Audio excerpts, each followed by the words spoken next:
Ang Phantom Troop, kilala rin bilang Gineriyodan, ay isang grupo ng mga notorious na kriminal sa mundo ng Hunter x Hunter. Pinamumunuan ito ni Chrollo Lucifer, isang enigmatic na leader na may malalim na kaalaman sa iba't ibang uri ng Nen abilities. Gayunpaman, may mga dahilan kung bakit maaaring mas karapat-dapat si Finks na maging pinuno ng Phantom Troop. Si Finks Magcub ay isa sa mga membro ng Phantom Troop na kilala sa kanyang lakas at kakayahan sa pakikipaglaban.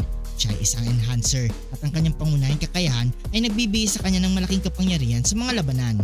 Si Finks ay may ilang mga katangian na maaaring magbigay daan sa kanya na maging mas epektibong leader kaysa kay Chrollo.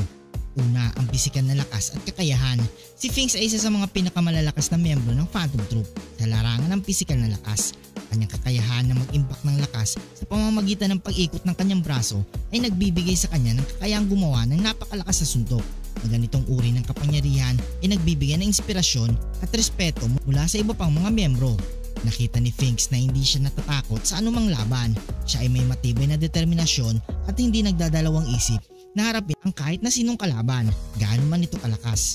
Ang kanyang tapang at determinasyon ay mahalagang katangian ng isang leader, lalo na sa isang grupo ng mga kriminal na palagi nasa panganib. Si Finks ay nagpapakita ng malalim na loyalidad sa Phantom Troop. Pinakita niya ang kanyang pagmamalasakit sa kapakanan ng kanyang mga kasamahan na mahalaga para sa isang leader na makakuha ng tiwala at suporta mula sa kanyang mga miyembro. Kanyang kakayahan na makipag-ugnayan at makisalamuha ng mabuti sa iba ay isang positibong katangian ng isang leader. Ang pagiging leader ng Phantom Troop ay hindi lamang tungkol din sa kayang magbigay ng direksyon, inspirasyon at proteksyon sa mga miyembro ng grupo. Si Chrollo ay isang mahusay na leader sa kanyang sariling paraan, ngunit si Finks ay may mga natatanging katangian na maaaring magdala ng bagong direksyon sa grupo. Si Finks ay isang practical na leader, hindi siya nag-aaksaya ng oras sa mga komplikadong plano at direktang umaaksyon sa mga sitwasyon. Ang ganitong uri ng pamumuno ay mahalaga sa mga sitwasyon na nangangailangan ng mabilis at direktang aksyon. Ang pagiging masaya at magaan ng loob ni Finks ay maaaring magdulot ng mas positibong atmosfera sa grupo. Ang kanyang kakayahang magpatawa at magpasaya sa kanyang mga kasamahan ay maaaring magpabawas ng tensyon at magbigay ng mas masayang kapaligiran para sa grupo.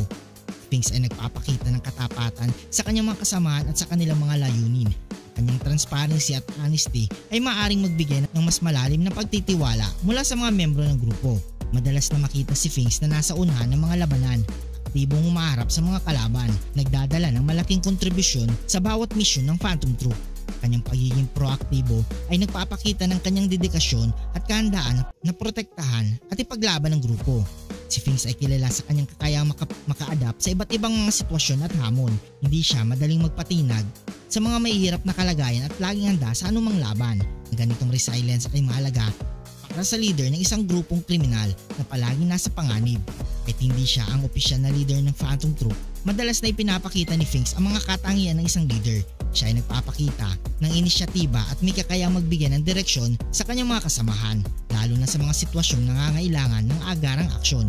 Bagaman si Chrollo ay isang mahusay na leader na may malalim na kaalaman sa Nen at malawak na karanasan sa pamumuno, si Finks ay may mga natatanging katangian na maaaring magdala ng bagong enerhiya at direksyon sa Phantom Troop. Kanyang pisikal na lakas, tapang, loyalidad at praktikal na pamumuno ay may mga katangian na maaaring magbigay ng inspirasyon at suporta mula sa kanyang mga kasamahan. Sa uli, ang pagiging isang leader ay hindi lamang tungkol sa pagkakaroon ng pinakamalakas na kakayahan, kundi pati na rin sa kakayang magbigay ng inspirasyon at proteksyon sa mga miyembro ng grupo. Si Finks, sa kanyang natatanging katangian at dedikasyon na maging isang mas epektibong leader para sa Phantom Troop. Kung nagustuhan mong video ito, huwag niyong kalimutang mag-like at subscribe and hit notification bell button para updated kayo palagi sa ating video. Maraming salamat.